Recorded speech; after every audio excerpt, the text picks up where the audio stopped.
SMA Negeri 4 Merauke. Kali ini saya akan membacakan Injil Matius bab 6 ayat 1 sampai 18, yaitu tentang hal berpuasa, hal bersedekah, dan hal berdoa.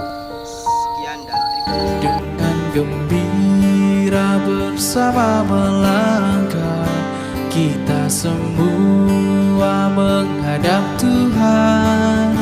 Bertepuk tangan nyanyi sukaria, sebab besar kasih setianya.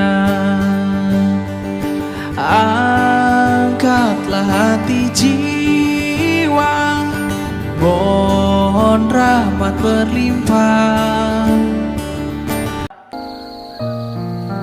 Inilah Injil Tuhan kita Yesus Kristus menurut Matius. Dimuliakanlah.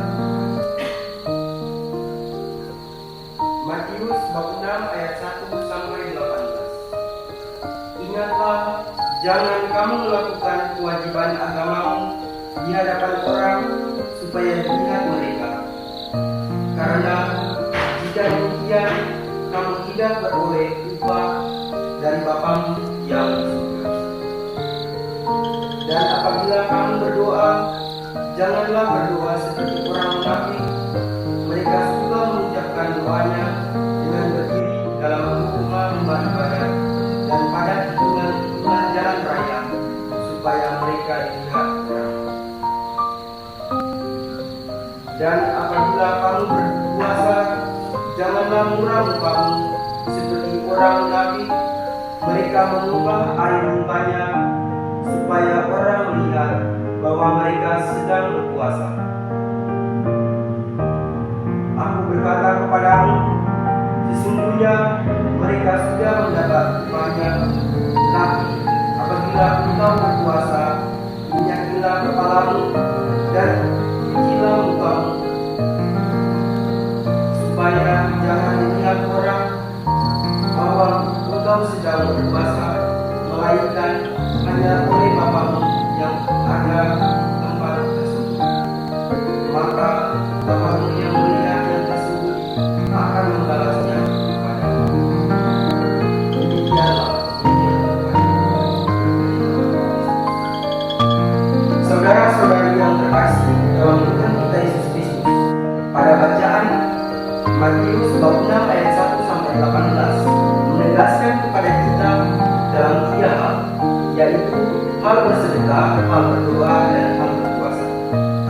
Saudara-saudari yang terkasih, hal bersedekah merupakan suatu perbuatan nyata atau tindakan yang sangat baik di hadapan kita, bahkan di hadapan Tuhan Allah.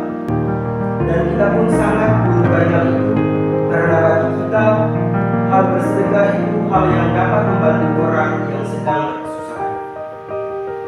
Tetapi terkadang tanpa kita sadari bahwa Tuhan Allah murka dan marah terhadap kita apabila kita bersedekah hanya untuk mencari muka. Pada Matius bab 6 ayat 3 diceritakan bahwa, tetapi jika engkau memberi sedekah, janganlah diketahui tangan kirimu apa yang berbuat oleh tangan kanan. Artinya begini, kita bersedekah kepada sesama kita, janganlah kita memamerkan kepada orang bahwa kita sedang bersedekah. Zaman sekarang banyak orang ketika memberikan sedekah, ia memamerkan ke media sosial. Contohnya seperti WhatsApp, posting di Facebook. Bagi kita hal itu baik, tapi bagi Tuhan Allah semua itu hanyalah sia-sia. Karena Tuhan Allah mengingatkan kepada kita, apabila kita bersedekah, haruslah dengan sepenuh hati. Tuhan Allah berkata, hendaklah sedekahmu itu diberikan dengan tersembunyi, maka Bapamu akan melihat yang tersembunyi, akan membalasnya kepadamu. Yang kedua, hal berdoa. Saudara-saudari yang dicintai oleh Tuhan kita Yesus Kristus, berdoa adalah bagaimana kita berkomunikasi, bagaimana cara kita berbicara dengan Tuhan.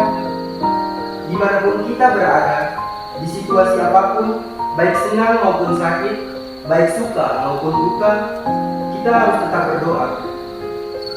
Jangan hanya di saat kita sedang kesusahan, kita sedang sakit, kita sedang terpuruk, baru kita memuji Tuhan.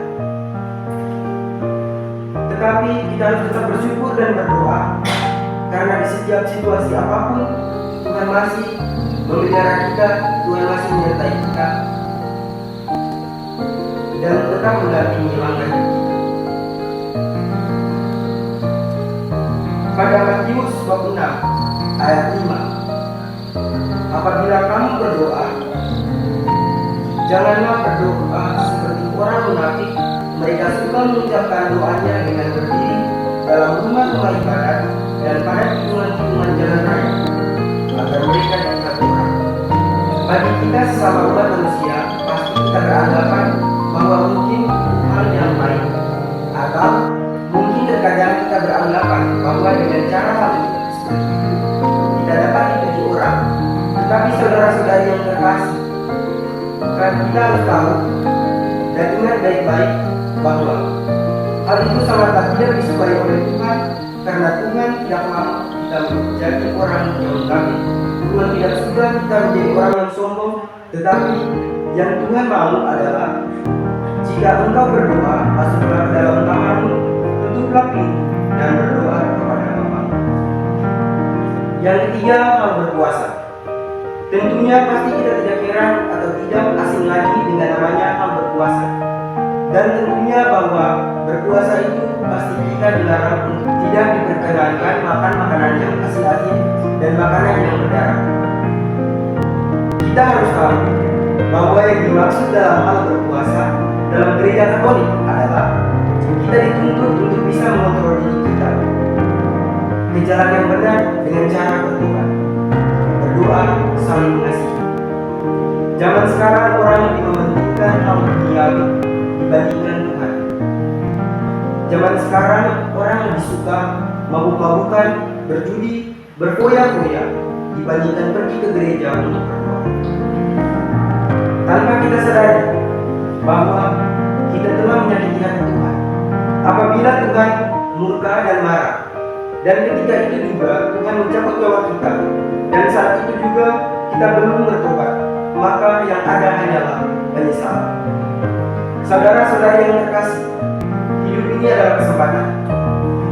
Ingat bahwa Tuhan berpesan bahwa kasihanilah Tuhan Allahmu dengan segenap hatimu, dengan segenap akal budimu, dan segenap kekuatanmu, dan kasihanilah sesama manusia seperti dirimu sendiri. Maka selagi masih ada waktu dan kesempatan yang diberikan kepada Tuhan, mari kita bertobat, karena inti dari hal berpuasa adalah bertobat. Saya mengajak kita semua bahwa mari sebagai umat Allah yang beriman, kita jangan seperti orang yang munafik, jangan menyombongkan diri, tetapi kita harus tetap rendah hati dan bermurah hati seperti yang diajarkan Allah kepada kita.